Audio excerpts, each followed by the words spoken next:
You're watching KMNH, kids making the news happen. Hi, I'm Omer. I'm Azalea. I'm Thaddeus. I'm Emmy. I'm Malcolm. I'm Tulip. And you're watching KMNH, kids making the news happen. Today is Thursday, August 6th. According to CNET.com, on Sunday, August 2nd, history was made when the SpaceX Crew Dragon, a privately built spacecraft, brought 2 astronauts home from the ISS, which is the first time a private company has done this. Not to mention, this is the first splashdown in 45 years since 1975, when the Apollo-Soyuz, a joint mission between the USSR and USA, splashed down in the ocean. The 2 astronauts on the Crew Dragon, Bob Behnken and Doug Hurley, successfully made it to the ISS in late May after a smooth takeoff earlier that month. The Crew Dragon undocked from the ISS on Saturday, August 1st at 4:35 p.m. Pacific time, kicking off the crucial final leg of the crewed test mission that is meant to prove SpaceX is ready to carry passengers back from space. Crew Dragon had previously aced its unmanned test flight in March. It had 7 potential splashdown sites to choose from in the Atlantic Ocean and Gulf of Mexico. They chose a spot off Pensacola, Florida, and landed in calm waters with amazing weather. A SpaceX recovery ship named Go Navigator was on location to recover the capsule, crew, and parachutes. All of the astronauts reportedly had bags on them in case they experienced seasickness. We here at KMNH welcome the astronauts back to Earth. Jesse Owens won his first of 4 Olympic gold medals in 1936. Jesse Owens had emerged as a track and field sensation in the States. When he was growing up, he was the youngest of 10 kids, and he was born in Alabama but moved to Cleveland, Ohio at the age of 9.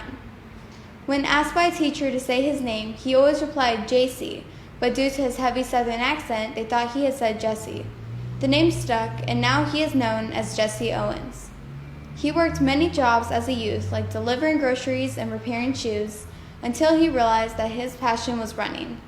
And from there, he just continued to break records and make history. He tied the world record in the 100-yard dash while still in high school, and his performance at the 1935 Big Ten Championships, in which he established 3 world records and matched a 4th.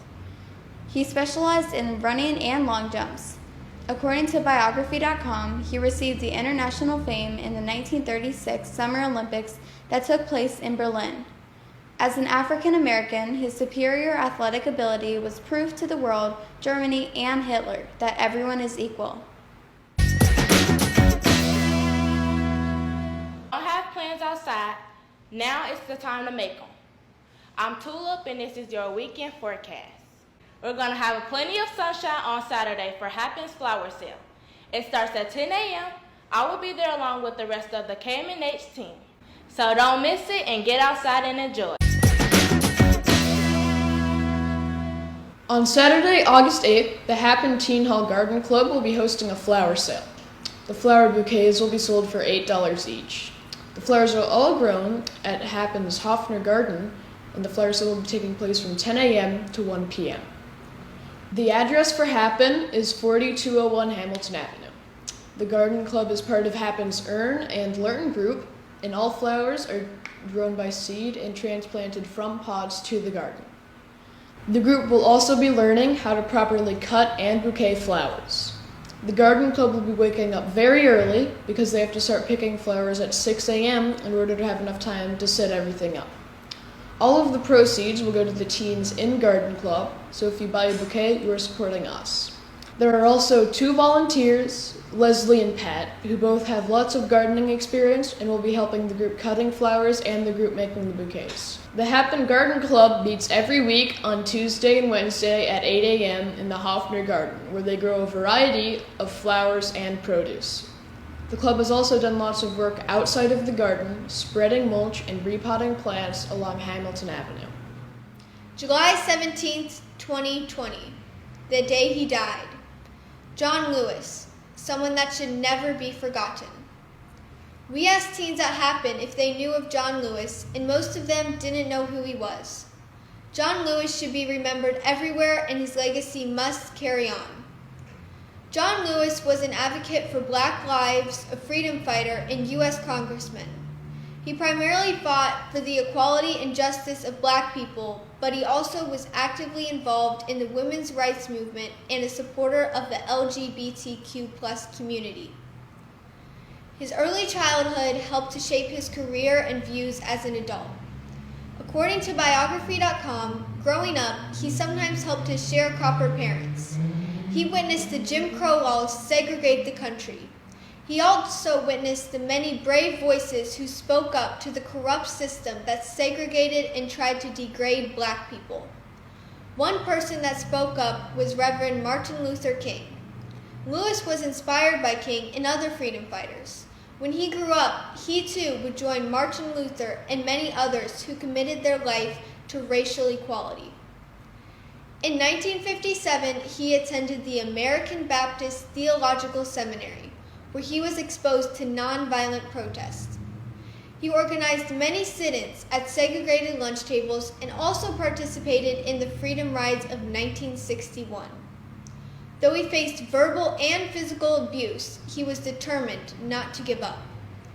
In 1957, he attended the American Baptist Theological Seminary, where he was exposed to nonviolent protest. He organized many sit-ins at segregated lunch tables and also participated in the Freedom Rides of 1961. Though he faced verbal and physical abuse, he was determined not to give up. In 1963, he became the chairman of the Student Nonviolent Coordinating Committee, SNCC, an organization that encouraged young people to join the civil rights movement. During his career as a Congress member, he often tweeted with the hashtag #GoodTrouble. On his Twitter page, he used this hashtag to encourage people to stand up for what's right, even if it means getting in trouble.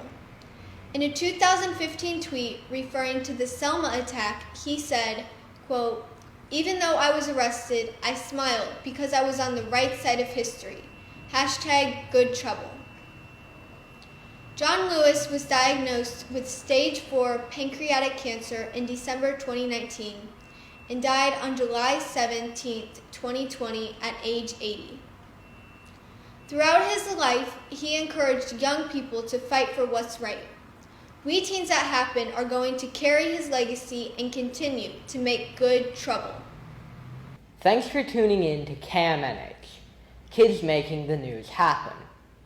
KMNH is brought to you by Happen Inc. and is filmed in the Happen Studio in Northside on the corner of Chase and Hamilton. I'm Omer. I hope that you've enjoyed this broadcast, and I hope that you will tune in again tomorrow for more Kids Making the News Happen.